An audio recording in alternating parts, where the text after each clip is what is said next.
Okay, thank you, everyone. So we're here tonight to just talk you through some of the steps that New London took to create a stormwater utility. We started the process back in 2017, and in 2018 we got it established, and I'll get into some of those details.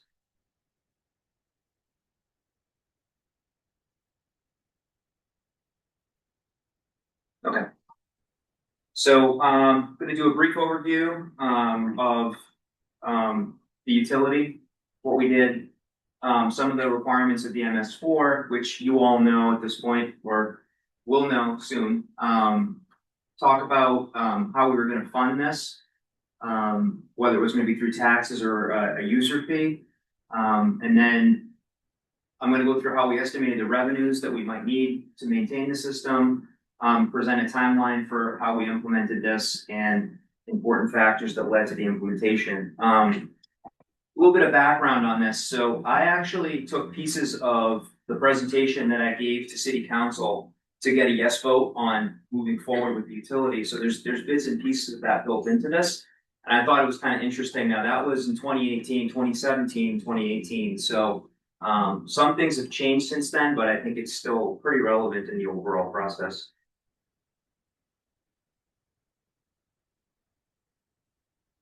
Okay.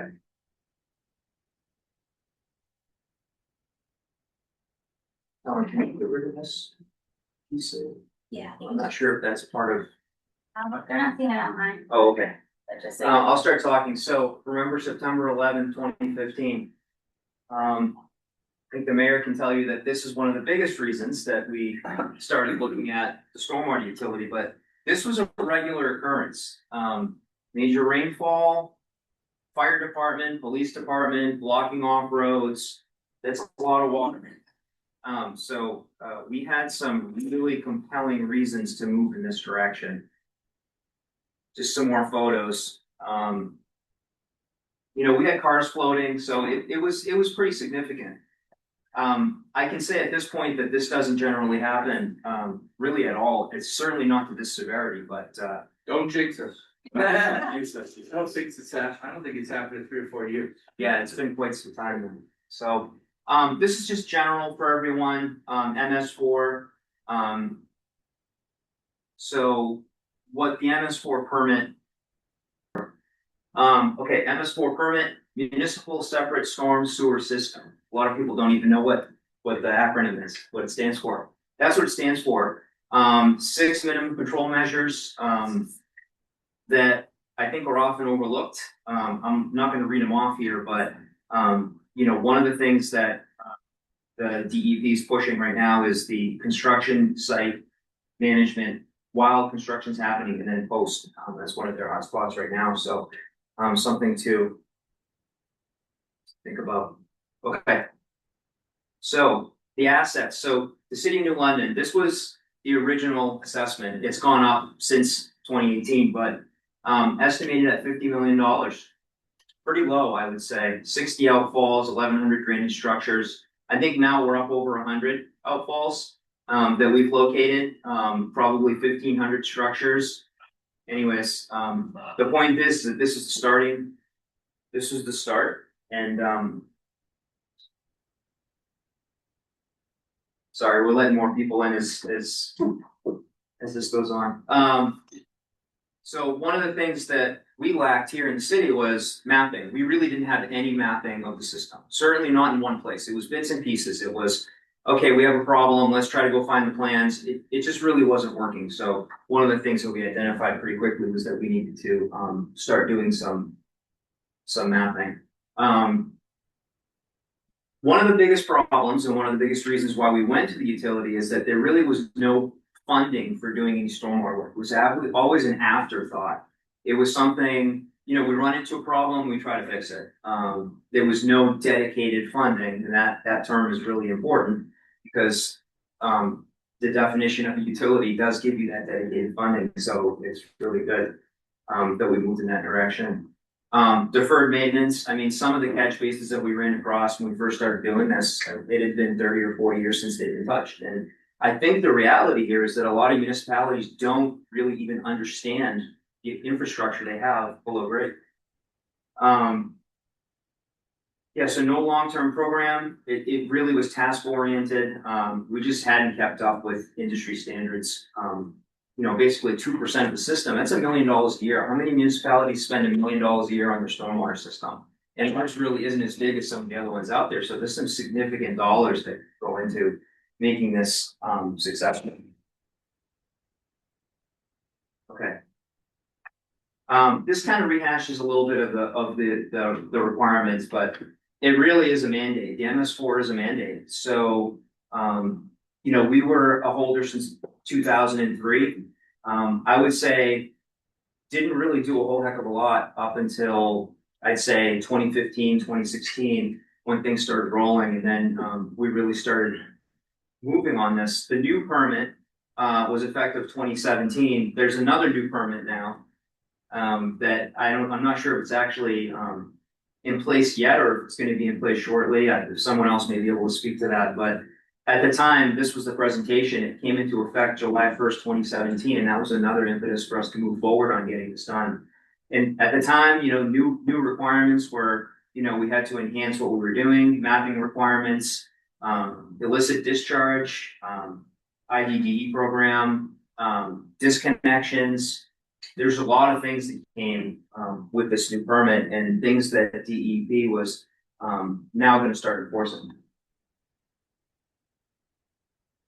So the funding approach, we had kind of like a couple different options, but when did we have to worry about this? Well, the problem was now. It was current. It was something that we had to do. There really wasn't a whole lot of options, so we had to do something.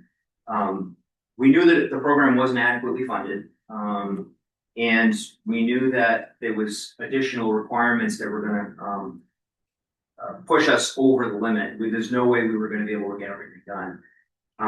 What happens if we do nothing? Of course, this was presented to City Council, right? Because they had an option. Do it or don't do it. And what we found is that our system was deteriorating. That wasn't going to get any better. We needed to put more effort into it. And the only way to get that done was to create that dedicated funding stream. We just didn't feel really confident that it was going to come from the tax base. So that's the reason why we went with the stormwater utility model. Fee-based system, it's equitable, and it gives you an adequate distribution of costs based on your impact to the system. And I think that's one of the key factors of the stormwater utility. So here were our options. Again, I tried to lay it out as simple as I could. City councilors don't do this every day, so we need to be mindful of that when we're presenting. You have to know your audience when you do that. So option A was tax increase, and option B was stormwater utility user fee. And I laid some things out, saying, is it really fair to cover the cost of the utility to deal with stormwater based on values of properties? And I think everybody can understand that that didn't really make sense. That's like, it's like charging for water based on, the acreage of your property. It's like one doesn't really have to do with the other. Impervious cover does, but your property value really doesn't. So, of course, with taxes, funding's not guaranteed. With the utility, we do have a dedicated funding stream, and all properties are included, including tax exempt properties. Okay, so again, talking about this, all users pay their fair share. It's completely based on square footage of impervious cover, not property value. We decided to use one REU to help people kind of boil it down, keep the numbers smaller. So one REU is 1,000 square feet of impervious cover. We have a credit and appeal system built as part of it, which part of the definition of a utility, we do have to have a credit and appeal system. We had quarterly billing already, so we benefited from this because we could just add it to our regular quarterly bills. So there really wasn't any additional cost other than the setup on that. So that was very nice. And then we also included costs of capital, which was never really done before. We had capital improvements built into the fee. So this is This is New London's, it's changed now, it's gone up a little bit, but one of the selling points for the utility was that we were gonna hold rates for 5 years. This was the original rate table, the rates have increased, I think after 6.5 years, we finally increased them. But this kind of lays out, what our structure is like, so our residential properties have 4 tiers.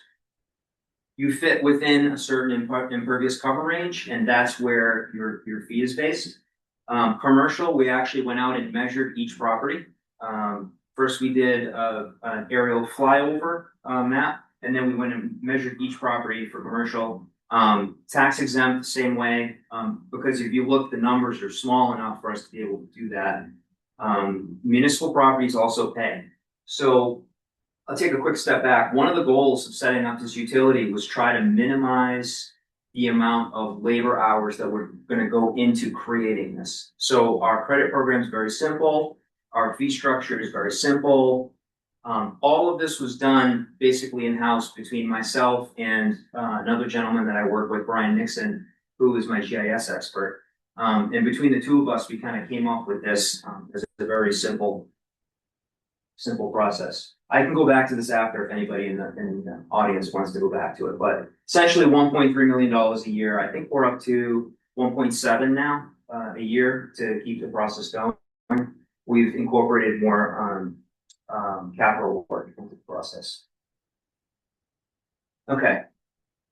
So the general recommendations came out of a group of people that were put together, a task force, if you will, that were put together.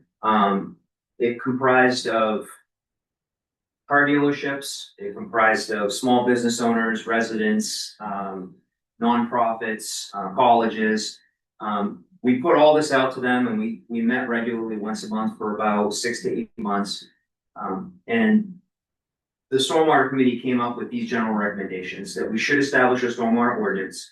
That's actually part of the MS4 requirement. Create a stormwater authority, establish a user-based fee for funding, have a dedicated enterprise fund. Now, keep in mind, we already have experience with enterprise funds because we already have a water and wastewater enterprise fund. So now we have a third one. And then administer the program through the WPCA, just because we had all the tools, all the structure was already there, so it made sense to do that. And then utilize existing contract ops. So Veolia Water does our contract operations for water, wastewater. So we worked with them to try to establish a stormwater maintenance as well. But certainly contract ops was really not required for this. It's just, it worked for us because it was already existing rather than creating a whole new department. Timeline. So this was interesting. So we really wanted to get this done quickly. So in March 2017, the request went to council for a stormwater study. The study involved a few different things. It was mostly done in-house, and we created a task force to do that.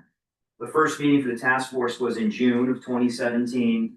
We had our public hearing after our deliberations with the stormwater task force in May 2018. City Council approved creation of a stormwater utility in June of 2018. And in October of 2018, the first stormwater charges went out on the bills. So if you do the math, it's about a 15-month timeline from start to finish, basically, of getting this done. So it is possible to do this if it's done the right way. I think you have to take a step back and not get into the weeds too much and just kind of put together the process and then maybe improve on it as time goes on. And the stormwater work began as the first bills went out. So some of the factors that led to a successful implementation, I think the enabling legislation. New London was one of the first communities that had enabling legislation. We were one of 3, I believe. So we were able to take advantage of that. Public outreach and the task force was huge. We did a lot of public meetings. We spoke to a lot of folks. We got people involved, not only just the people that wanted it to happen, but people that didn't want it to happen. And at the end, it was a unanimous vote with the task force. Everybody said, yeah, this makes sense. We should definitely do this. We had an established water pollution control authority. That helped a lot. Our updated billing program was excellent because we were able to just add it in as a line item. In-house GIS capabilities, I can't say enough about the gentleman that helped me, Brian Nixon. Without him, there's no way this could have happened as quickly as it did. He was amazing. He spent a ton of time getting this work together. And then once he gave me all of the impervious cover numbers, I was able to work a budget up and make it happen. But without him, that wouldn't happen. In-house engineering, you're looking at it. I'm the in-house engineering. Just had experience doing this in the past, so we were able to pull it together. Contract ops, that helped, and high percentage of tax exempt properties in the city. I think that was one of the reasons why we decided it made sense for us. That might not be the case for everybody. I think you will have your own drivers once you start looking at the program. You'll see these are the reasons why we need to do it. And I think it's going to be different for every community. And of course, we had great political support. At first, it was questioned, but then as we went through the process of the task force, we really had a lot of people on board. Most people were on board, actually. I added some of these slides at the end here. I don't know if I still have time. I have a couple minutes, but these are slides that Brian Nixon put together, my GIS guy, kind of showing what the data looks like. If there's any GIS folks out there, I am not a GIS guy, but I can just kind of breeze through these quickly. He had to go through and sort of categorize all the different properties. You're talking about 7,200 or so properties in the city, so it was a lot of work. It definitely wasn't quick and easy for him. So we used the impervious surface, so download, which is a flyover that the state does, and they provide this data. Everybody has it in the state and can use it. He took this data and then manipulated it to work for us. So he started with the layer, and then he removed the roads, right? Because it wouldn't make sense to charge the municipality for the roads because that goes back to the tax base, which is what we were trying to get away from to begin with. So that's kind of I think that's a decision that each individual community needs to make, whether they want to include that or not. I think it kind of defeats the purpose of utility if you do include it. Took the sidewalks out. This was all handwork that he did to remove all this information. He spent hours on this. And then he combined layers with the zoning layer to try to match the properties with the impervious covers. And then put together the final list of impervious cover based on parcel. Then he went through and linked the billing software with the impervious cover layer. So every parcel had an ID. So some parcels don't have water and sewer. So that was a little bit of a challenge because we had to create new accounts for those people because they didn't have service. They were just vacant lots, but they had a driveway or something or an old building or whatever on the property. We had to account for that.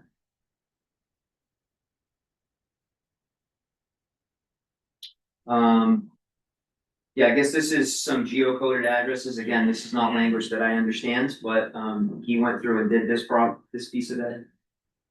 And then he linked it, showing like what are some snapshots from our building software, like how we were gonna link the two together.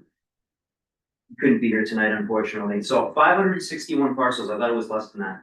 So there was 561 parcels that didn't have water and sewers. They were just either vacant or they were terminated services or whatever at some point. So those all had to be brought into the system. That was interesting actually, because we got the most questions from those properties because they had never seen a utility bill before. So now they're getting a utility bill and they're like, wait a minute, we don't have water and sewers. So this was kind of a new concept for them. And then this is just a screenshot of our billing system, which is advanced utilities. That's what we use now. So we were able to incorporate that pretty quickly. And I think that's the end of it. So I feel like the presentation was a little scattered, but what I tried to do is put like bits and pieces of everything in. I think the most valuable part of this presentation really is that if you walk away with one thing, it's to know your audience, understand what you're trying to drive at, and when you present to a political body, you have to be sure that they understand what they're seeing and what they're voting on. I think you just got to keep it simple. And I think it's something that every municipality, every entity can achieve this same goal. So that's all I've got. Right.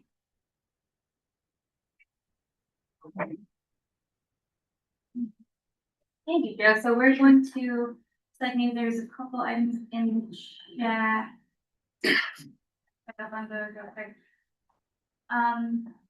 Joe, maybe, so we're gonna have a panel question at the end here, but as we make the transition, maybe we can address just this one, but have you seen, Molly asked, have you seen people incentivized to make retrofits to minimize their impervious coverage footprints as a result of this?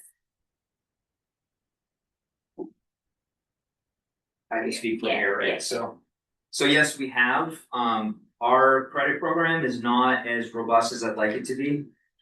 But we have had people make changes because of it, but they're all pretty minor. And if you look at, for instance, the residential impact fees, they're pretty small. They're usually under $100 a year, sometimes $60 a year. So you have to weigh in how much effort and money people are going to spend to try to make it to, try to save small dollars.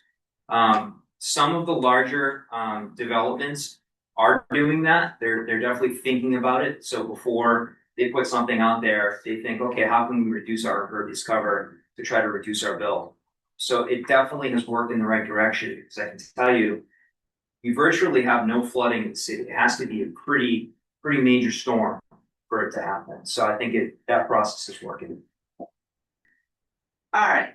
Good evening, everyone. I'm Jennifer Kelly Lackmeyer. Kate Edwards and I, we both work for Arcadis. We both worked together for more than 20 years. I've been in the business a lot longer than that. And actually all that time we've been working on stormwater projects.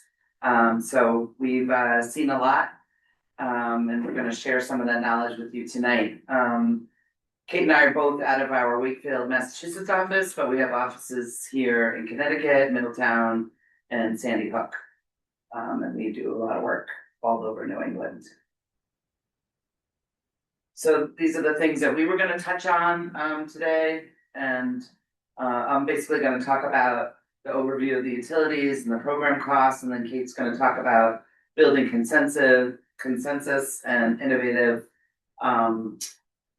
things that we've seen throughout the years. It's really evolved a lot, and there's a lot more that people can do, and that really gets the public excited about why they want to invest in a stormwater utility. So a quick overview. I really like this map because Kate and I pull this up all the time at all different presentations. I give credit, it's from the Western Kentucky University. They do this like every 5 years, and there's really a lot of dots now. So that's exciting. Really people have been creating stormwater utilities since the mid 1970s. There's more than 2,000 in the United States and more than 46 utilities in New England. And another way to look at it is that 43 states plus DC have at least one utility. So it's really a lot more widespread now than it used to be. And then this is a zoom in just of New England. And you can see there are a lot more common up in Massachusetts. Connecticut, not so much. Joe's utility used to be the only utility, but now there is another one. But I think my understanding is that they're not currently actually collecting the rates. So I know it takes some communities longer to get there, but so you can see they're kind of spread around. So what are some of the components of program costs for a stormwater utility? And so we break them into administrative, capital, and operation and maintenance. And it's like the capital and the O&M piece, a lot of people can see and understand, but sometimes we forget about the administrative components that are a lot. You need record keeping, you need billing, you need management. You have all different sorts of costs. And so sometimes people forget about those when they're thinking of the different program costs. I think we'll end up talking a lot more. The capital costs would be, of anything that you want to do in terms of building an improvement. So that would be a capital cost, and then you can't forget about debt service on capital costs once you make those. And then the O&M can cover a lot of things, and in particular, it's also addressing the requirements of the MS4 permit itself. I like to also show this so that when you're thinking about a stormwater utility, there's other components aside from just the MS4 permit. And that's where sometimes a lot of the benefits to the community come in. If you can combine like green infrastructure with a playground, and make everybody likes green spaces in their community. So the more that you can invest in those, the better and the more likely you are to get support. And then other things you think about could be for flood mitigation and other kinds of capital projects that also benefit the community. Here we just put up some of the costs of some of the utilities that we're more familiar with. I actually, full disclosure, I live in Reading, Mass, and we do have a stormwater utility. I will add that our utility is a flat fee. So we'll talk about that later on when we're talking about when you go to set your rates for a utility, you have to think about level of service and what are you going to provide for that money that you're collecting, and you need to articulate that clearly. So what am I doing? Oh, we got somebody new coming. Thank you. And so actually, if you look all the way on the right, you can see what some of the annual revenues are. And so my town, it's only $500,000 a year. And so, typically they have to wait a couple of years before they can do any kind of a capital improvement, but other utilities are more. So talking more about what you might want to think about when you're thinking about a dedicated stormwater funding source, and you're thinking about the infrastructure. Joe talked about that quite a bit. You got to maintain your catch basins. You need to maintain your outfalls. You need to be sure that the public is aware of where those outfalls are. And then the MS4 permit requirements, the drainage issues we talked about, and then treating it like a utility is one of the main benefits of having the dedicated funding. I think someone was asking for your online questions earlier. One of the questions was, why can't DPW, what are the pros and cons of having the Department of Public Works handle the stormwater utility? And they're actually two different things. So the utility is a funding source. It's a dedicated funding source so that you can maintain the utility and add in other things, flood protection. Who manages that can be any department that works best for your town or city. So it can be DPW, it can be the utilities department, whoever really has access to the different things that you need to maintain the utility, the best is really the best entity. And often it ends up being like water sewer because they already understand and they're already a dedicated utility. They understand how that works. So because typically Department of Public Works, that funding is coming out of the general fund. So, it's competing with other things like schools, like fire, police, public safety, and you name it. So those are kind of the differences. And I'd say if the DPW guys know the utility the best, more power to them, and that's who should do it. And so, yeah, also just wanted to talk about that there are other funding options available. And that's where we were talking about, like, I was just talking about the general fund. I don't know, grants and loans, they kind of come and go. And the problem there is that you can't really depend on those. Like, those are really great when you have a special project earmarked and you can really make a statement to the public. But you can't really rely on grants for just general maintenance of your utility. They're just not really there. And so that's why we list all these things. But as you go to think about creating a utility, you need to convince yourselves that none of these other traditional options work for you as you go through and think about it. And so here are the steps that we lay out for identifying and evaluating if you need a stormwater funding option. And I will say that in most of the places that we've assisted, they typically do form a separate committee or task force that's gonna look at it and define the goals and objectives. And then they identify the potential options and strategies, thinking about all those funding sources and what works best.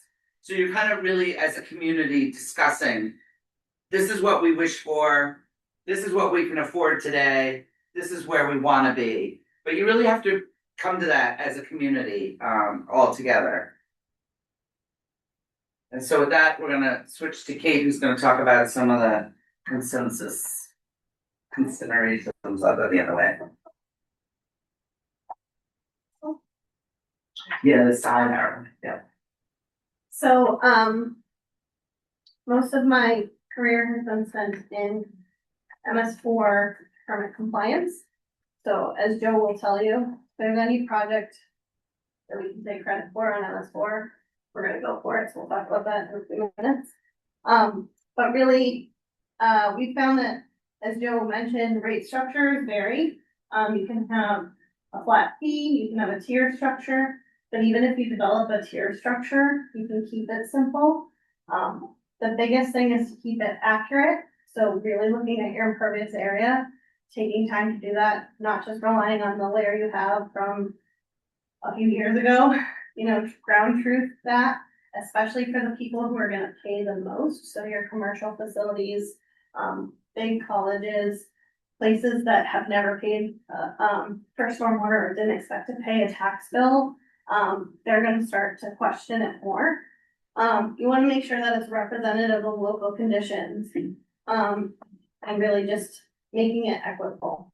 You also wanna link it to the benefits, both within your, you know, as you talk about the fee.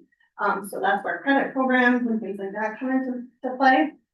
But also communicating what level of service you're going to provide. You can't go out there and say, we're gonna do this great stormwater utility, it's gonna solve all your problems. All the flooding in the city will disappear. That's not gonna take care of that. If like in Reading, you're gonna have to kind of start off slow and save up some money before you can do stuff. Be honest about that. So as we said, there's some common residential rate structures. There's a flat fee where everybody pays the same fee. It's the simplest to explain. It's pretty easy to administer. It's similar to like sewer billing. We may have fewer appeals, and the small properties pay the same as the large properties. Sometimes that doesn't work out because, you know, it doesn't feel as equitable. So a lot of communities choose to go to a tiered approach on parcel size, meaning you'll correlate your parcel size and impervious area to what the payment will be. That tends to be more equitable, a little bit more complicated to explain, and has a little bit of potential for appeals. That's where if you've done your homework, like Brian Nixon did, and really thought about the impervious area, and you know you've checked it twice, and you might have to make some adjustments, but you'll be well set up to defend your payment. Actually, Kate, all I was gonna add in there is that, so over the years, Kate and I have worked in a lot of different communities. And one thing that we've always learned is talk to the planning department, find out what are they typically seeing that's a problem that's coming in for development that they like or don't like, and is there something they want to discourage? So we had one community in particular, it's a rather urban area right outside of Boston, that was seeing a lot of pavement going in for just parking lots. And it should have been more in like residential areas, so they were putting in more spaces so they could rent them out, or whatever they were doing with them. So the planning board really wanted to kind of discourage against that, so they added certain impact fees for sort of special case things. Just wanted to add that in case you're having unusual problems in your own community. So other fee considerations, it is often perceived as a rain tax. One of the ways we talk about this a lot is the definition of a fee is that you have some way to kind of get out of it or lower your fee. On taxes, you don't really have that opportunity. So impervious area, you can, if you get rid of some impervious area or you disconnect that impervious area, it's not draining to the MS4, that's often how people set up your credit program. So really make sure you have some, even if it's, you know, small to start, develop some logical credit program so that you can show people that they have the ability and the agency to lower their fee. It does require assessment of parcels for impervious area. And there's work to be done. Even if you have a well-established billing system, you're gonna have to make some adjustments. As Joe noted, there's colleges, or parcels that aren't getting bills. There's places that aren't getting tax bills, so some people will just not be in the system.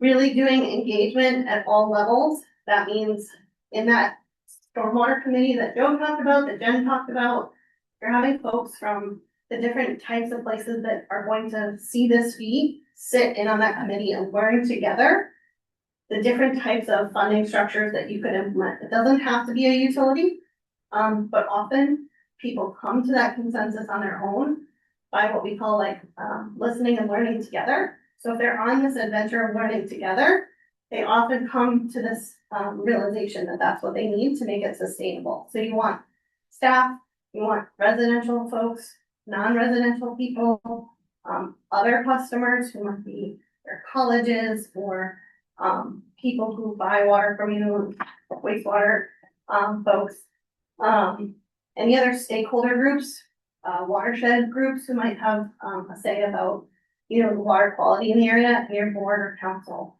And having folks really be engaged and then kind of taking a tour. Once you guys come to consensus that stormwater committee comes to consensus on what they are recommending, taking kind of a little tour of different community meetings and trying to talk about your recommended solution. Take in the feedback, understand where people are having pain points, and then you can hone your message when you need to go for approval. Okay, so now the fun part, we're gonna talk a little bit about some case studies of how to apply sustainable funding sources to real projects. So, there's some innovative funding sources that you can piece together, I would say, through cost sharing, private and nonprofit sources, and public-private partnerships. And so sometimes you can get, as Jen mentioned, some projects done, you can create jobs, you can accelerate implementation, you can lower construction and maintenance costs. This usually isn't achievable all on its own to cover all your stormwater program needs. But these are really good ways to supplement, and on the opposite side, if you do establish a utility, you can sometimes take some of that money, set it aside for certain projects, and we're gonna talk about that, and kind of do public-private partnerships or pair up with private property to get something done that benefits your MS4 program, take credit for that, those sorts of things. So in New York City, Arcadis is working on Resilient New York City Partners. This is actually for their long-term control plan CSO implementation. They have to do green infrastructure implementation throughout the city. And guess what? There may not be enough city property to get this done. So they've put a call out, they've set some money aside. And if you have 50,000 square feet or more of site level impervious areas, you connect to the combined or separate sewer system, and you have the ability to do maintenance on something that's built for 5 years, then you qualify to be part of this program. And it's really about installing green infrastructure practices on private property. And the city is paying for performance. They're paying Arcadis as the delivery partner, and they pay us for performance to deliver green infrastructure for CSO mitigation. We do not get paid until the project is in the ground and completed and certified, and we are paid per green acre.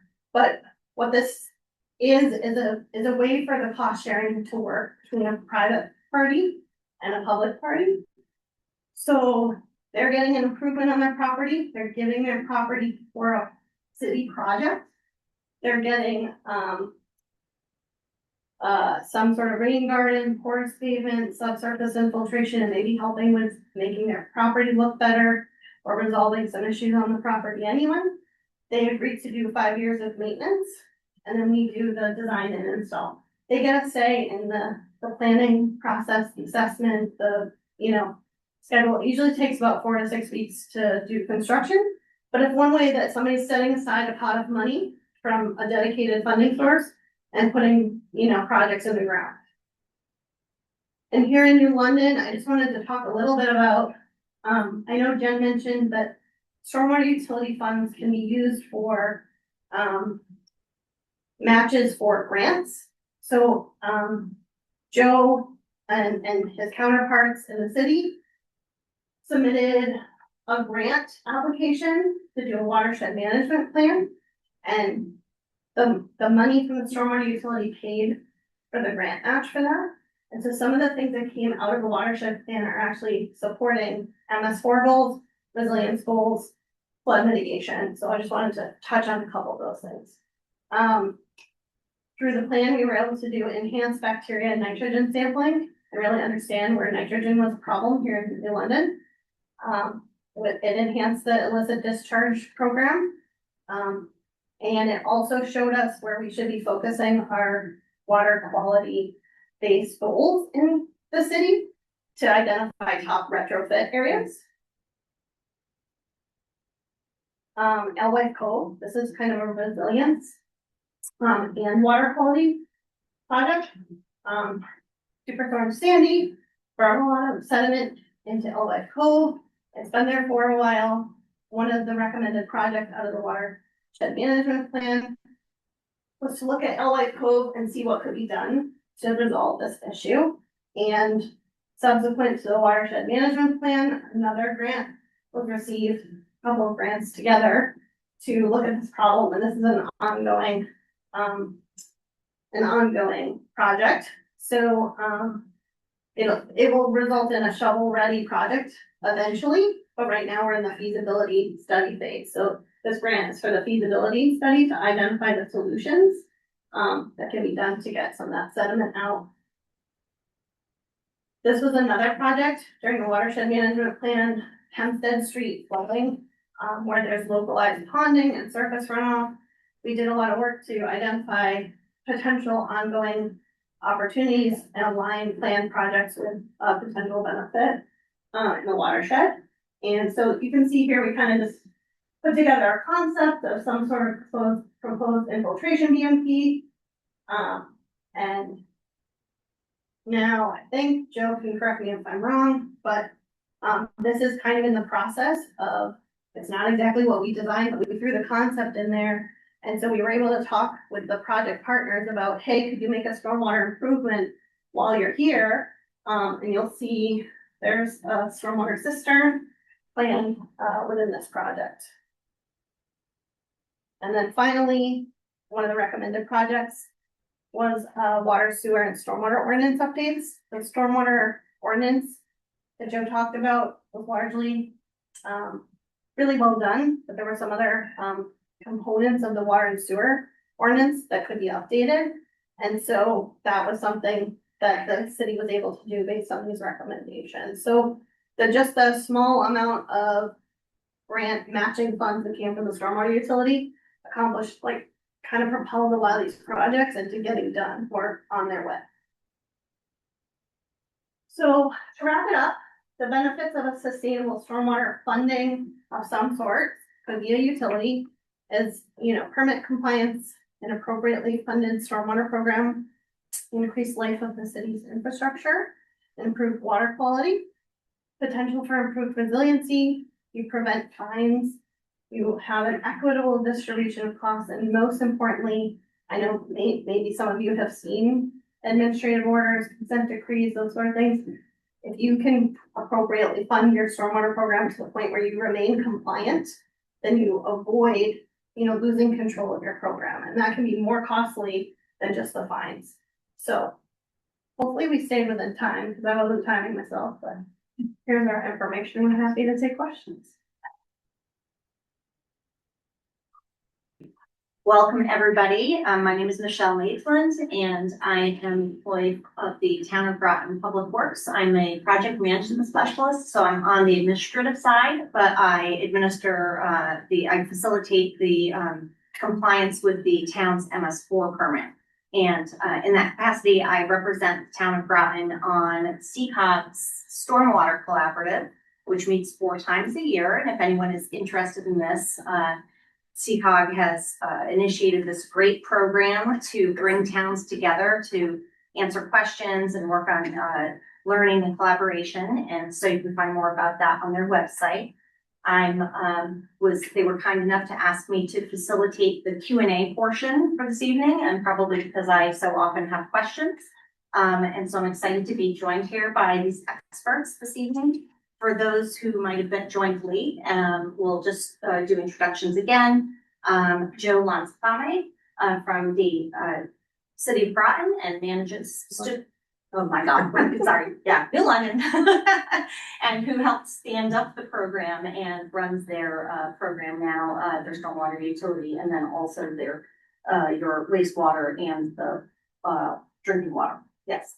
Okay, and then we have Kate Edwards, who is an engineer with Arcadis Engineering, and we have Jennifer Lockmeyer, and both of them are just tremendous resources. We're so grateful for you coming down here and joining us. Just, you know, if you missed their slide presentation, I'm sure that SECOG would be able to make the slide presentations available, or I think this will be online, and so we'll see all the information that they're sharing. We are going to take questions from online if you still have them. We have the pre-submitted ones, and then if people are kind of delayed, we have our own questions because we all have so many questions. So we have some in the queue here. I'm gonna ask people to follow a format of if I'm in the room, I'll alternate from in the room and then online. And if you're asking a question, we like to have you say your name and your town. And then if you'd also like to offer your affiliation or role, that's fine. You can direct your question to a specific person, or we'll just, you know, manage that here. And then at the end, we'll tie it all up and go back to one question at the end for all the panelists to tie it up. So why don't we get down to business? Does anybody have any questions here in the room to start? Okay, nothing here in the room yet. We do have our microphone if we need it. So we'll go to the questions that came in online. And I am going to go over these questions. Some of them have already been answered, but I just want to give people the opportunity to know that their question was heard and to say it. The first was how to get public and municipal buy-in. I thought that Kate did a great job covering that with her slides on engagement at all levels. And then Joe talked about it too, is having a task force, having stakeholder groups. But if the person who asked that question, if maybe you have a follow-up question you want to submit, I'm going to kind of consider that one covered, but feel free to ask again if you have a follow-up.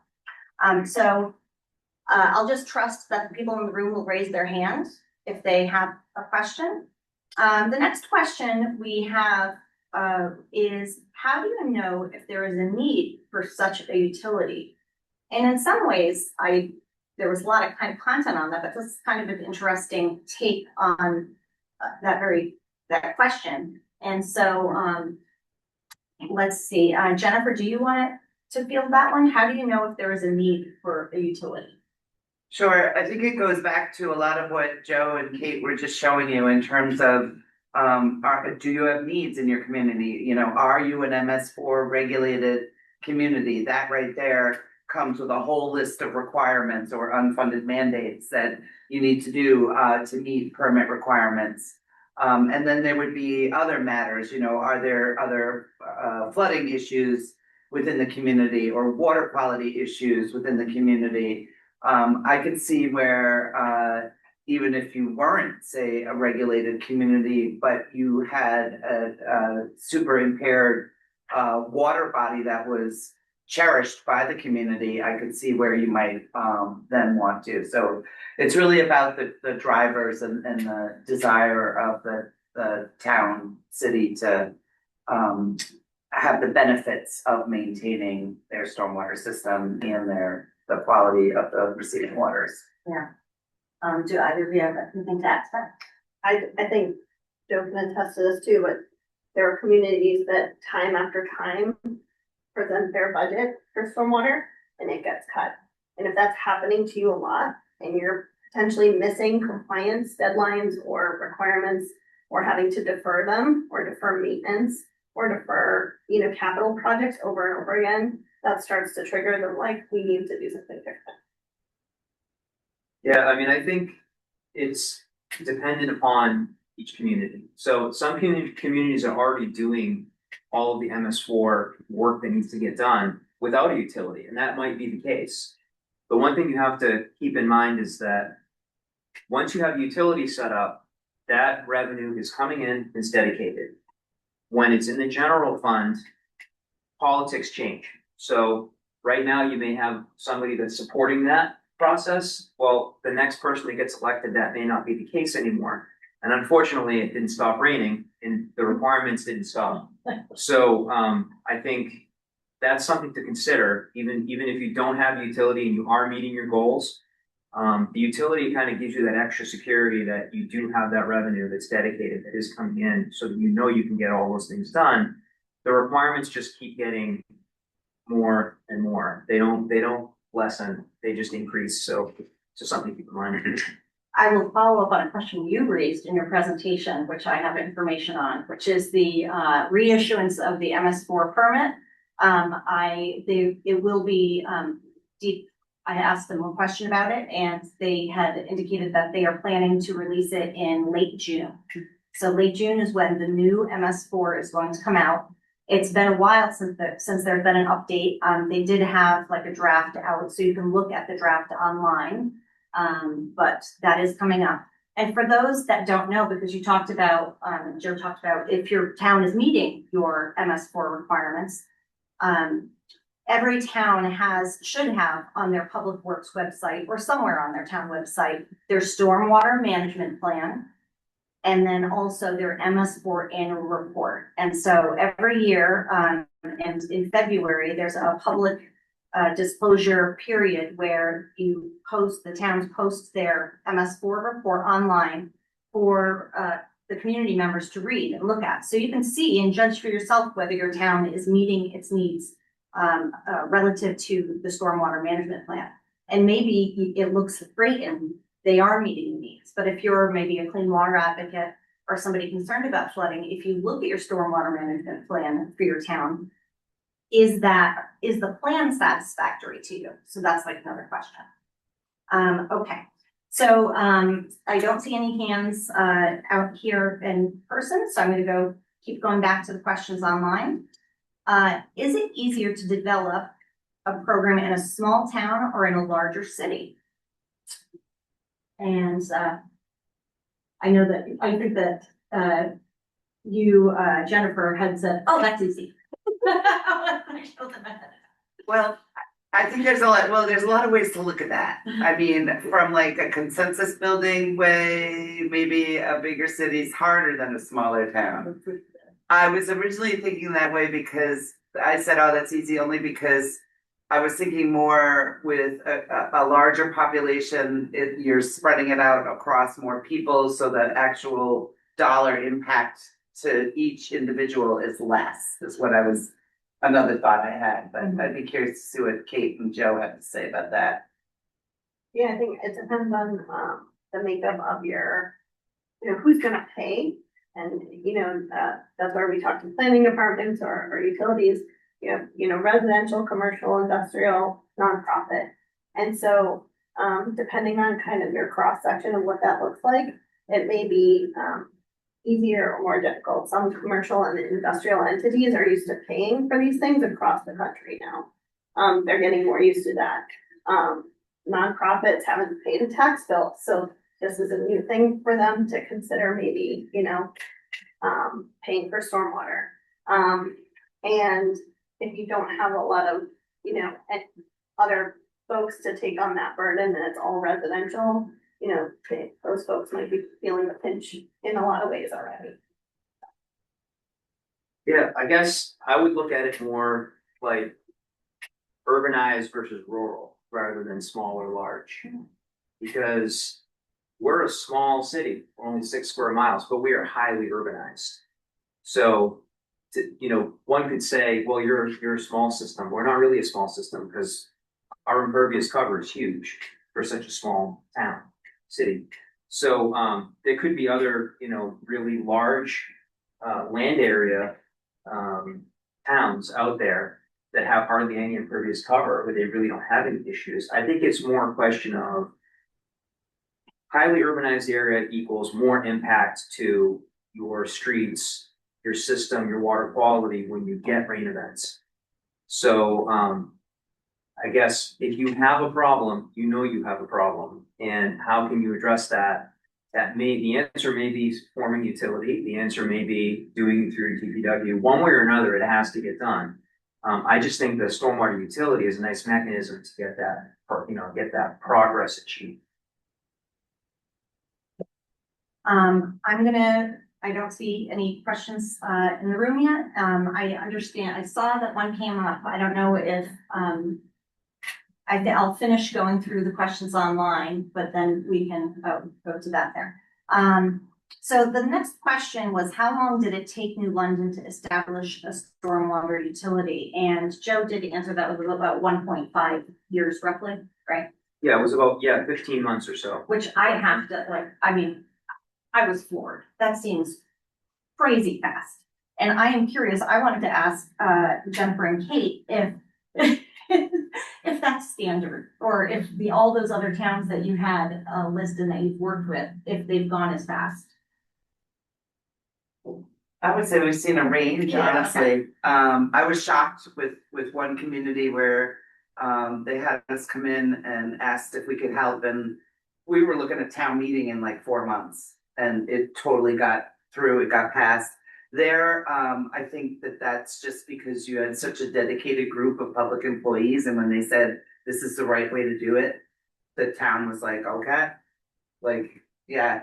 So I don't think they needed us, but that was just one. And then normally, yes, it's longer, because like Joe was showing you all the data to really get into it. So you need to have the impervious stuff. I don't know what else you want to add, Kate, but I think it's we've seen over the last 15 years or so, right? It used to take longer too. Okay. Now there's a lot of information out there, and a lot of people have enabling legislation that allows you to just do it and kind of go forward with it. So it really becomes how quickly can you build consensus and kind of get your message out, and if you can do that quickly, that's going to be the thing that drives it. Now, I have a question, which one of you talked about enabling legislation, and for those that don't know, Connecticut, New London was one of the pilot programs for the state, and then the state did pass legislation enabling it statewide. But then, do towns have to then on top of that, do they have to pass their own legislation in their regulations on top of that? Okay. yeah, and then you need an ordinance, you need the governance structure, so you need an ordinance, you need rules and regulations, and then typically, you have to publish or they'll annually allow comment on the fees. So Okay. those are typically 3 separate documents, if you will. Yeah. And yes, so the communities, typically city council for Joe had to vote it, because it is a change in governance. Okay, yeah. So hopefully the people who are submitting these questions and have submitted these questions online, will let us know whether we satisfied the answers. The last question are, what are the pros and cons to having a stormwater utility compared to just having a public works manage the tasks? And I think that Jennifer did a good job of answering that. I see some questions up here. I see one for Joe on the bottom. Oh, Joseph, yes, okay. Oh, yes. Can you discuss how the state-owned properties are handled in New London? Oh, that's a good question. Sure. Thanks, Heidi. Yeah, that's a great question. So we just have started, getting questions from the state about some of the, charges that they were getting from us for stormwater utility. I guess there's, in some of the new stormwater, in the enabling legislation, they passed some things in there talking about, the state properties have to be directly connected to the MS4. So we're kind of reviewing that to see if there's any in there that aren't directly connected and trying to figure out whether we owe credits or whether it's legitimate. So I think that's still under review. That's relatively new. When we started the stormwater utility, that was not an issue. There was that latest enabling legislation that was just passed was not in place. So I understand that that's just if you have a stormwater utility, so in towns without a stormwater utility, if the state properties don't have to be tied to the town system. well, the state properties are tax exempt, Yeah, so they don't pay fees yeah. unless you capture them in a utility. They're not paying any fees. That's one of the drivers for creating a utility in the city. So I don't have an answer for you exactly, but it is something that has come up recently and we are aware of the question. And we're working on it. Okay. Wow, that seems counterintuitive, putting that legislation forward, because at the end of the day, one of the drivers for the MS4 permit is really to protect the receiving waters and the water quality parameters in the receiving waters. And the concept is that everybody, all those drops of water that are getting into the receiving water, they're not all going by a pipe. They are coming over land and they are impacting water quality.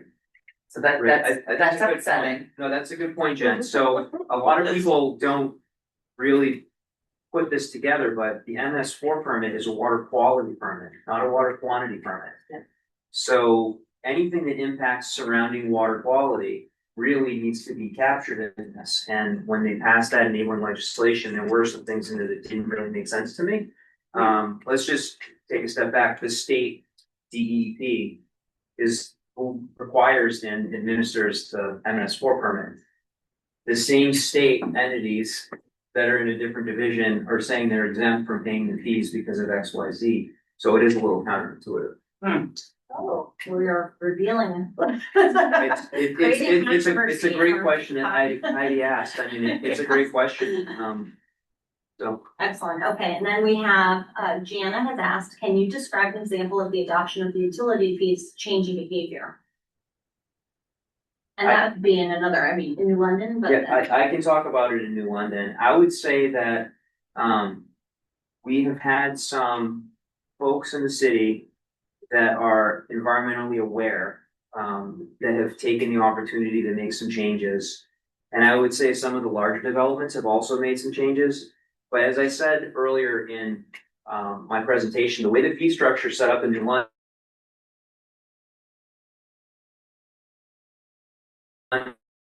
So there's really not a lot of financial incentive to do it right now because, when you're talking about $60 to $100 a year for a fee,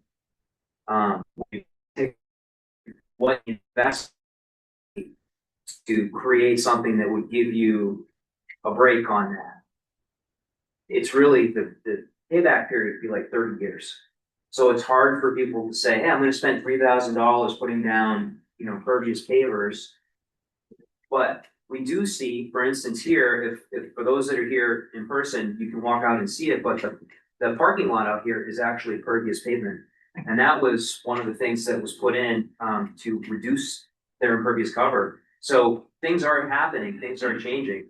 We have a large parking lot out here that would have been paved otherwise with regular pavement. So Of course, there's also, we don't know how many people might have been thinking about putting a huge, patio and decide to put crushed stone instead, for preventative. And then that was kind of the, Kate, that, Resilient New York City Paid Performance, program is kind of interesting in terms of the large scale, so maybe not residential people, but businesses taking advantage of the utility. Yeah, and I think, that's been interesting, and even a while ago, the Long Creek watershed up in, Portland, South Portland, Maine area, those folks, weren't really doing much, in sort of like, they were an existing property that didn't have to, the mall there in South Portland. There were a lot of existing properties there that were contributing greatly to water quality impairments. And so, they came in and said, you need to form some way, you need to kind of get existing properties to take care of this water quality issue, because it's so bad. So there was a utility formed, right there, and that utility, just the creation of that utility just inherently changed the behavior there, and immediately projects started going in those big parking lots. They talked to, the big box stores that are there and everything. And again, like I said, a lot of these big box places, a lot of these entities that are operating across the country or across the Northeast or across the region, they're used to some of these requirements now. So they went ahead and they put in, infiltration stuff and got some of the stormwater issues taken care of. That was mandated. But because they formed the utility, because people paid in, they were able to get those projects done. And now it's just standard. If you are in that area, you have to do something with your stormwater.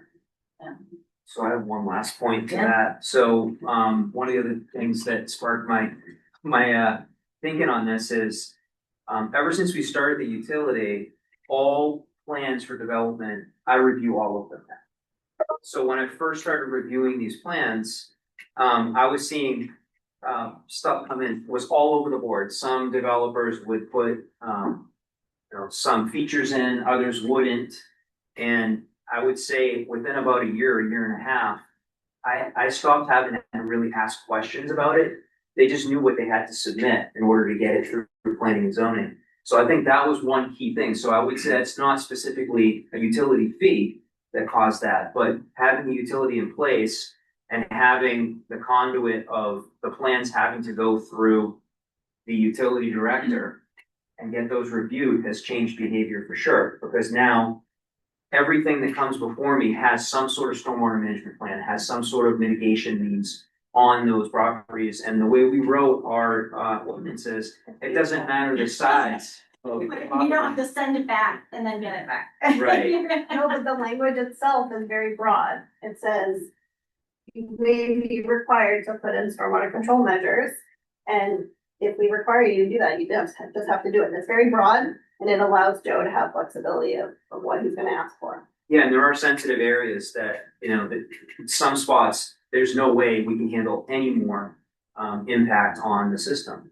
In other areas, there's some flexibility. So I think that the way the ordinances are written, and you don't need a utility to do that, but you need to have a really good structure in place through your public works department or whatever in order to be able to sort of, rein that piece of it in. But that is a huge behavioral change, say, over the last 5 years or so. Something you said makes me, I'm gonna jump the line and ask my own question. In one of your slides, you talked about having a zone, a special zone or a district as maybe an alternative to a utility.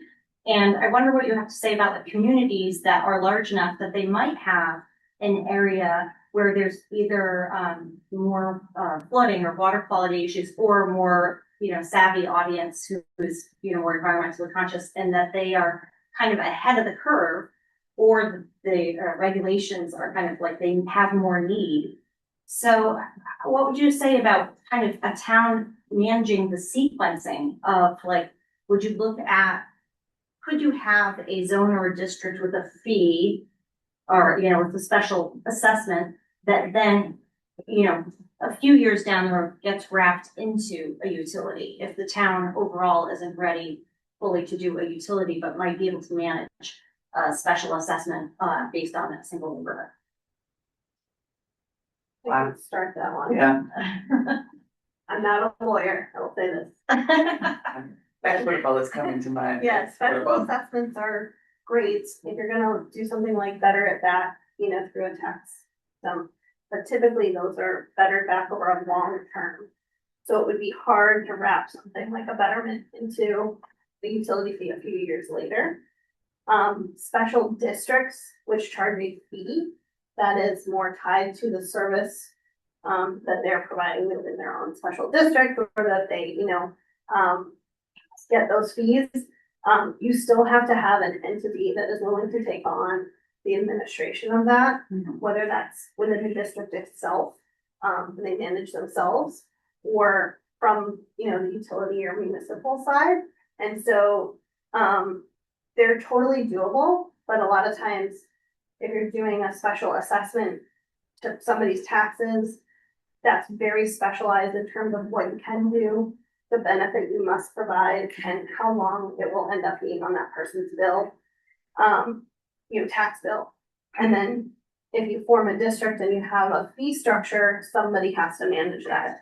So in my opinion, if you're gonna go through the work of setting up a structure to manage that on the municipal side, might as well just do it for everybody and be equitable and, kind of collect from everybody.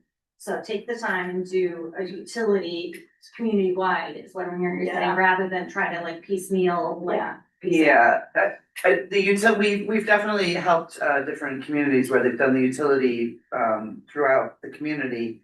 And then they've applied some special areas because of extra sensitive receptors. Yeah, Whether I'm it thinking be of like a riverfront. rare community, habitat like, or- yeah, more flooding in a certain, neighborhood, and then, Yeah. And then your fee might be tied, like, in an equitable fashion, your fee might be tied to like how much you're contributing to that flooding problem or where you live, are you thinking or? Well, Saw you on I can't really speak to, I think the city of New London is really too small to break up into, we almost are a special district by ourselves. But one of the things that I think just in this discussion is that we need to bring to the forefront of this is that improved water quality surrounding the town, the city, benefits everybody. So I think that especially in a town like, in a city like New London, you have we're surrounded by water, right? We are a water driven activity. There's fishing activities, there's swimming, there's boating, there's sailing, there's all kinds of activities that this community thrives on, and they're almost all of them are water based. So the idea of putting a utility in place in the city, really everybody benefits from it. So everybody should be part of that utility. And that was one of the other driving forces. So we would never do a special district here, I don't think, just because of the size. I think if we were, 40 square miles, maybe we would. But at, 6 square miles, including all the water that surrounds us, no, we wouldn't do that. But I think something to think about is that water quality benefits everyone in the town. And also a benefit of improved water quality is that you're usually fixing a quantity problem too. And that usually benefits almost everybody in the city as well. It's just overall, I think it just makes sense for a lot of people. And I think that more and more people are gonna start realizing it, I think. Okay, and, we have a question in the audience. Should I bring over the microphone? Oh my gosh. A little Oprah. Oprah. Thank you. I'm Dan Mullins. I live in Waterford. I'm from Eastern Connecticut Conservation District. Lawns do not fully infiltrate rainwater. How are they handled when calculating impervious surface? Could you repeat that, please? Just a question. Yeah, lawns do not fully infiltrate rainwater, so I'm curious about how they're handled when calculating impervious surface. That's a great question. I would say that we consider lawns pervious. I would say that one surface type that people argue with us about a lot is gravel driveways, for instance. A lot of people say, well, it's gravel, so, it's pervious. Well, it's not really pervious, because if you have standing puddles in your gravel driveway, like it might be pervious for the first month or two, but then once you start driving over it, you're compacting it, you essentially have a runoff coefficient that's not far off from pavement. I think that if I had a bigger budget and more people to administer, I think we would look into splitting those hairs and getting a little closer, because I agree with you. Grass is not, it depends on what the grass looks like, right? Like, if it's a big lush lawn, then you're probably actually more impervious than you are pervious. People don't understand that concept though. I think you're at an elevated level. Going into that most people will understand. They're gonna think, wow, 'cause I have people that say my gravel driveway is pervious. It's not. That can be demonstrated though with like a perk test, right? Like, Yes. that you can. You I mean, could that's- do that. That's a, But again, here's the thing, we're working off of a $1.8 million budget, right? So if I had to hire another person to administer something like that, or some credit program that was a very, detailed and, time intensive, if you will, then that's gonna eat up 10% of the budget to have that person there, and then I have to raise the fees to do that, so it's kind of like a balancing act. But it's a really good point, and a lot of people would not have even mentioned that, and not have even thought about that. another reason to get rid of your farm. Yeah. Okay, no more questions. I have a question too about just the phrase credit program. Like, I think that, just myself, like when I think, is there ever confusion when you're having conversations, or like maybe you just set that out initially and then get it out of the way? Because I think of a credit program as like loan credit. So like, are there other phrases that people use to represent a credit program, which is like a discount program or something like that? Because I just think that people would think credit means like, oh, I don't have to pay it, I can. Yeah, I mean, you can call it maybe like fee reduction program. Oh, yeah. But typically, once we start explaining it, and you have, like I said, you have to do that like 4. You'll get feedback like that though, and then it really does potentially impact the outcome. So if people understand fee reduction program better than they understand credit program, like we all might call it credit program, but if you need to change it so people understand if it's gonna help your outcome, do it.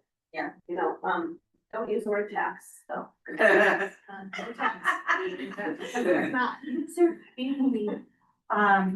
I thought that this was a hard question, and so I didn't highlight it of the ones that the staff came up with. But I'm gonna go to it, challenge you all. Oh, boy.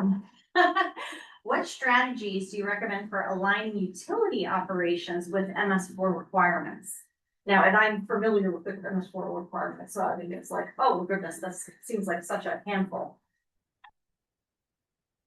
I think, well, some things, I mean, Joe probably can speak to this better than others, but the things that we observe are, you wanna understand how they do things today, and how you can align what they must do under the permit with how they currently conduct business.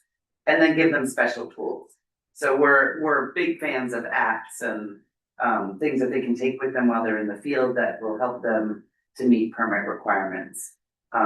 So for example, the whole catch basin cleaning programs. Most utilities, you have a program to clean your catch basins. You just weren't documenting it.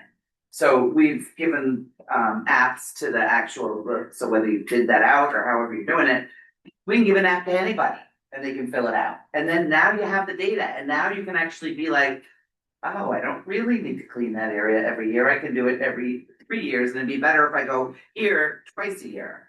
So understand how they conduct business and work to maximize what they currently do. Because you know what? Those guys are pretty smart, and they all understand their systems, and they're, doing the best they can with the amount of resources they have.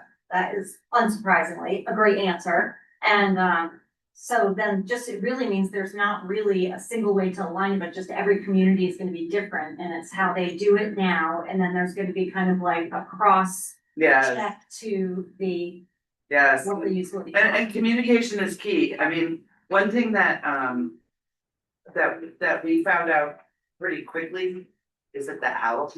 No, that's fine. I'm sorry. Go ahead. It's coming from here. Did we say that's the moderator side? Yeah, sorry. But I put it way back there, but it's still loud. Sorry.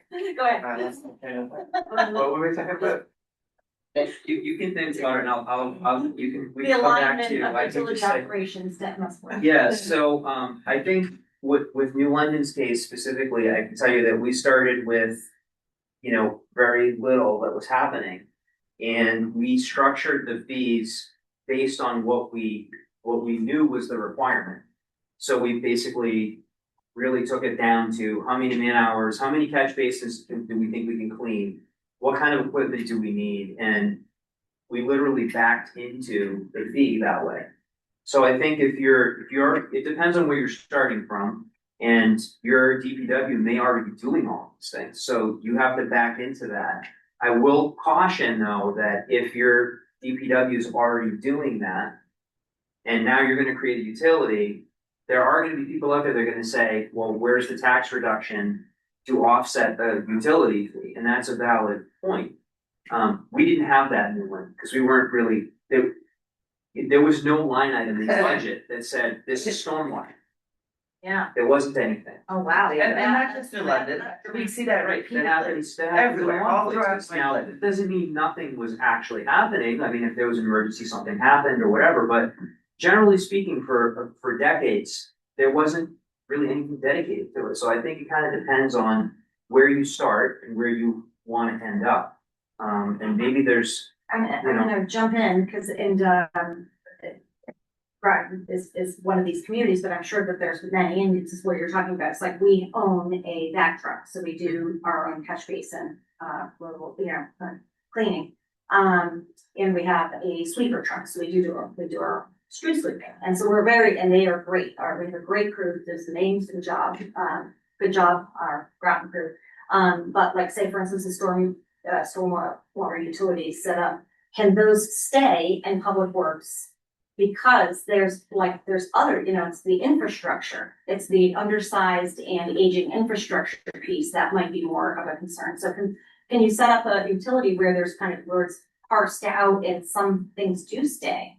so that is a really good point, and that actually happened in New London. So the city had a street sweeper, but the street sweeper was not for MS4 compliance. It was for cleaning up downtown after events. They still have that street sweeper and they still do that. That's separate and independent from what the utility does. It probably helps to some extent, but it's hard to quantify that, but the city did retain that piece of it. But we also sweep. We also go in and sweep. Once a year, we sweep every single road, including downtown. But they'll go in the summertime after, a long weekend or something, go for it as well. Yeah, Joe's kind of reminding me of, and this was what I was gonna say before the phone rang.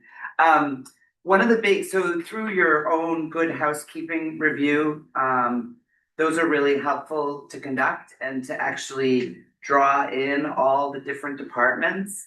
And one of the things we saw repeatedly was that nobody was cleaning the catch basins at the schools, period. Because the schools thought it was DPW, and DPW knew better than to go near the school. So so you find these repeated areas where just nothing is happening. I will not say anything. There's a question here that we had, which is, have you adjusted rates since implementation? What drove those changes? And Joe, you did talk about the rates being increased, but I honestly didn't really understand, can you go into more detail on that? Sure. So when we originally started the utility, we made a lot of assumptions. We said, we think we're gonna have this much capital work that's gonna be bonded. We're gonna have this much O&M work. We're gonna need these pieces of equipment. Well, when we started, we underestimated the amount of infrastructure we had out there. So when we first started, we thought we had, 1,100 catch basins. Well, it turns out we have 1,500 catch basins. Now, couple that with, every single year you have inflation. And I would argue that the last 5 years have been a real, punch in the nose, if you will, over our previous years. So, what we promised when we did the utility was that we were going to hold rates for 5 years. So I had to kind of estimate where we would be in 5 years. And we didn't lose money, but we were at the point where we needed to really start investing in some other things and we had to increase the amount of catch bases a year and some additional capital work. So our fees went up after 6.5 years, 20%. In 1 year, and now they've been that way, and we expect them to stay that way with the exception of inflationary pressures. We don't really see any reason to go any further with it. So we went from about 1.3 or so million to somewhere around $1.6 million a year. That's what it costs for us to run our program, and we'd like to do more. You know, we'd like to sweep the streets quarterly instead of annually, right? But we can't do that until we start really understanding our revenue stream a little bit better. Can you tell us like what was the process for going through the rate increase? Did you have to go, was that a vote by the town council to? Yes, city council. Oh, so it's- Yeah. Yep, city council vote. So we have a WPC board, so we go before the board, present it to them, and then their vote isn't a physical vote, but is a recommendation to city council, and then city council votes based on that, but they don't have to necessarily agree with that recommendation. We really haven't had any issues with getting rate increases approved, because I think I've been with the city for 16 years. I think that all the city councilors know that when I bring something before them, it's real. There's no, there's no extra in there. Like it is exactly what we need. And usually it's very calculated. So we really haven't had any issues with that. But all of our requests are pretty reasonable. I mean, if you think about that and you break that down, we had an estimate, right? Back in 2017, this was estimated, and in 2024, we raised the rates. So that's a long time period that went by, and it was a trial period. So I think most utilities are going to see that same thing. You're going to make some assumptions, and you're probably going to underestimate what you have to deal with. So, Yeah. You try to hold the rates for a period of time, and then you have to really think about it and adjust it. You can't, the cost of living goes up every year. I think we've had a couple of years of 8 and 9% inflation rates. I think also you had such dramatic success with the ending the flooding. That people are probably like, you're probably a hero, like just, but this goes to, one of the questions on O&M here, which is how do you prioritize projects funded by the utility? And so I would love to hear from each of you, your view on that. That's probably a big question that must go,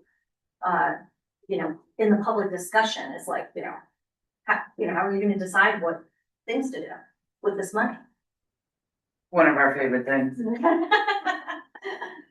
Well, Kate talked a lot about goal setting, so you're typically doing that as a community. I'm actually gonna split it into two parts. So one would be what you gotta do for the permit, that comes first.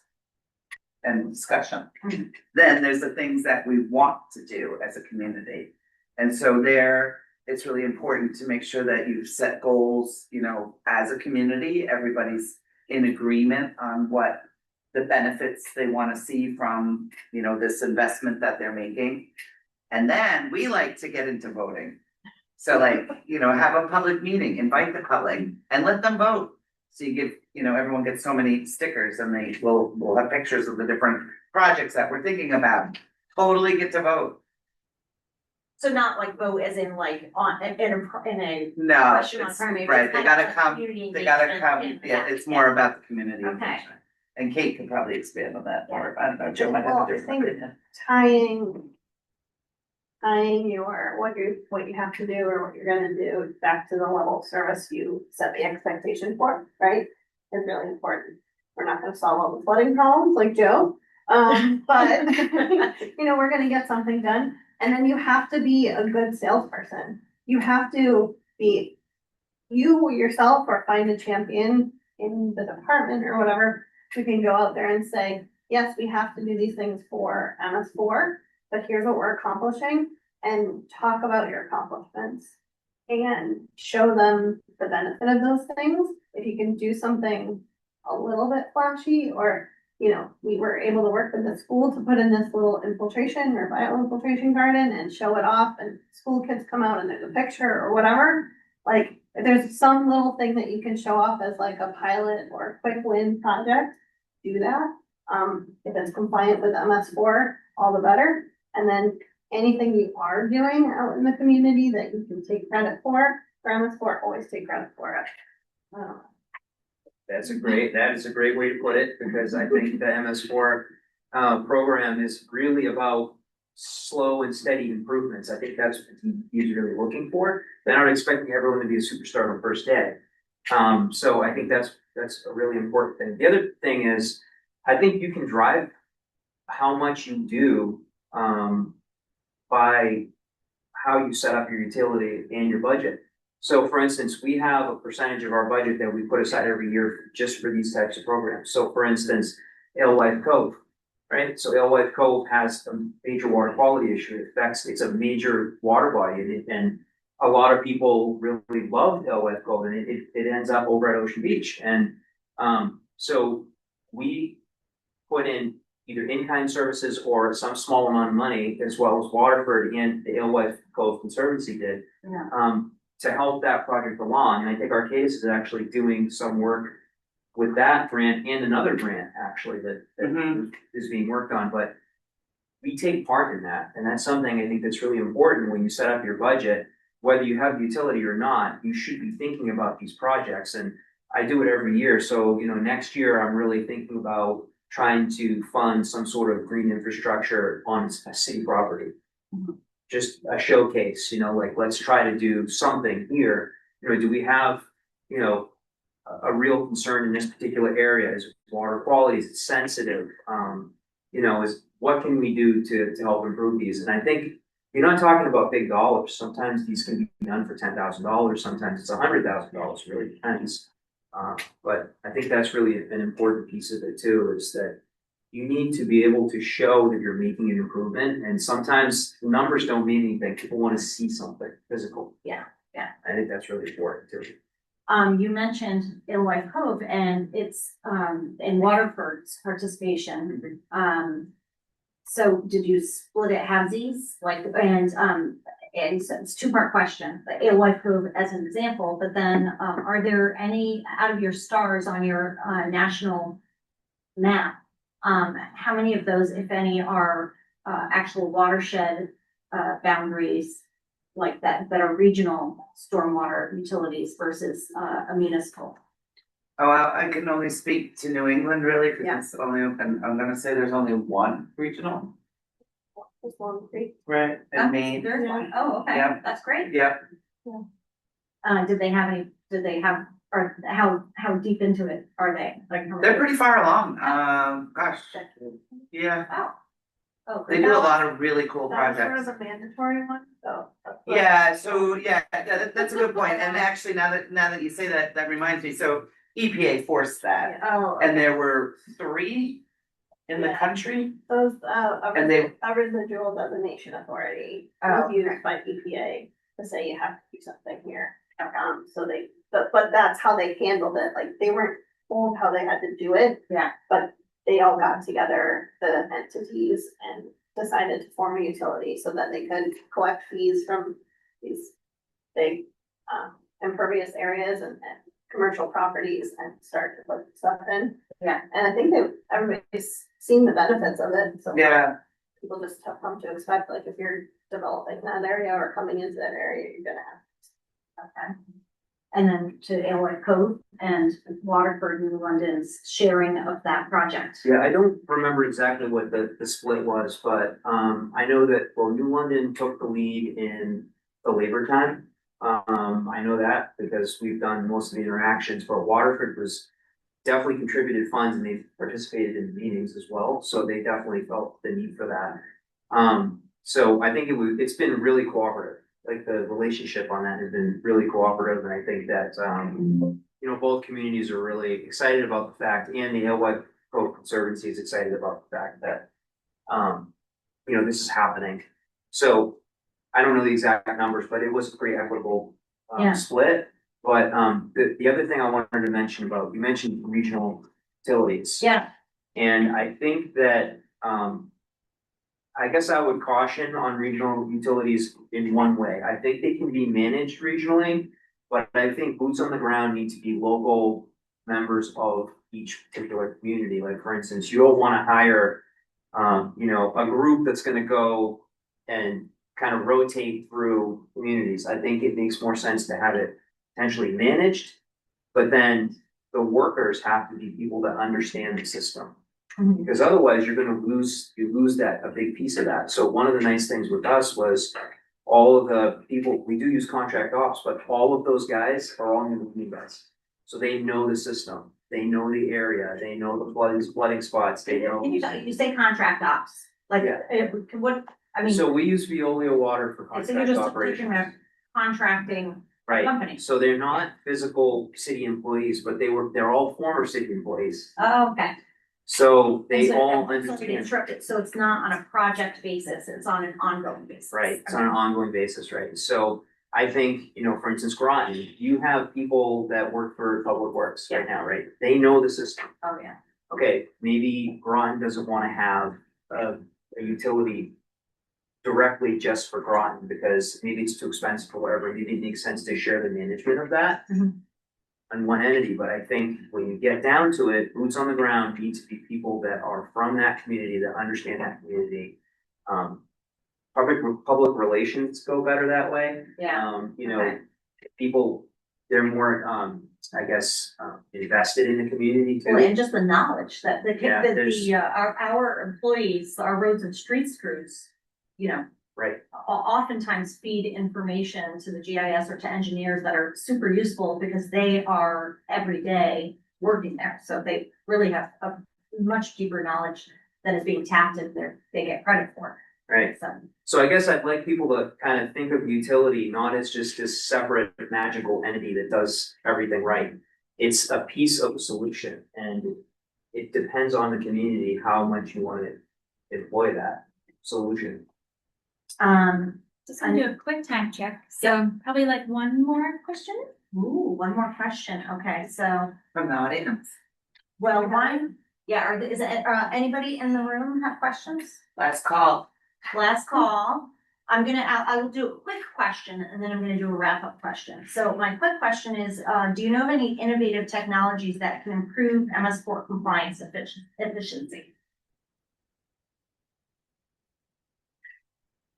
No, I'm trying to think. Well, we like all our apps. Yeah. Well, that's, I I would mean, say yeah. we create, applications and then utilize as much time. And if you are all using like S3 products or GIS. Yeah.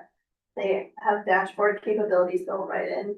If you set up your IVV tracking, Yeah, your catch basin tracking, those dashboards can be made really quickly. They're a very effective tool for communicating both with the community and the regulators, what you accomplished in a year. okay. It's been a very effective tool for us to be able to report out what we're doing very quickly. Yeah. I don't know if any towns are like us, and I don't think it's like, we're still using paper. Yeah. So we are trying to get to use the Esri's Yeah. tablets. We're trying to move to get to tablets Yeah. so that's hopefully we're moving. It is expensive to maintain and you need a utility for that.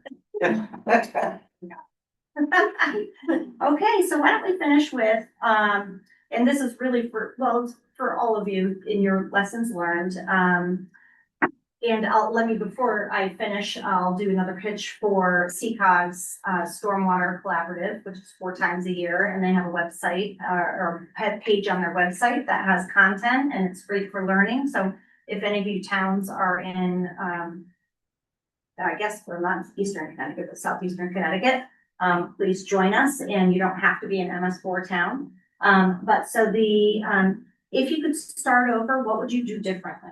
Is the wrap-up question, and then you can also kind of just, any advice to towns that are considering this. So it's 2 parts. What would I do differently? Nothing. I don't think I'd do anything differently. I think it was all pretty well sort of orchestrated, well thought out. I think we had a good situation. Politically, we had a lot of support, which I think is really a huge lift, is the political side of it. So I think the way it was, laid out was the right way to do it. I think, I might have considered one thing, I might have considered upfront doing more investigative work if I had more time. But that 15-month time frame would have been pushed out to 3 years if we had done that. And I didn't feel like that was the right way to go. Felt like it made more sense to, make an estimate, move forward, and then try to correct later, and that's kind of what we did. Yeah. So I wouldn't change much.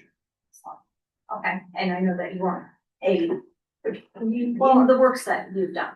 I think we've seen our message get a little different over time in that, before we would bring experts or people who had done a utility before or whatever and try to convince everybody that this is the way to do it, right? And so the model that has worked best for a lot of towns over time, especially here in New England, we benefit from the fact that we've gone later than a lot of people across the country.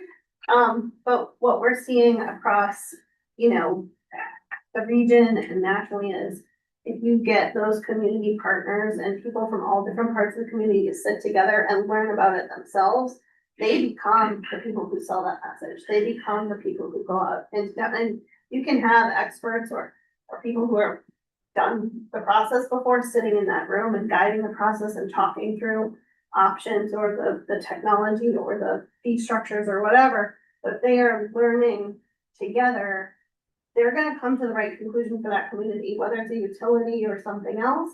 And they're gonna be able to sell that message because Joe's not the trusted community member in your community, they are.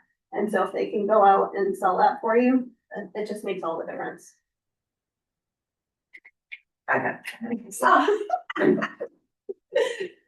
That was a very wonderful time. Isn't it? Perfect. So I don't know, I think, everybody, thank you for joining us. I learned a lot and I hope everybody else did as well. Yeah, I just wanted to say one more thank you to our awesome stormwater professionals, our participants, our audience tonight, Michelle for moderating.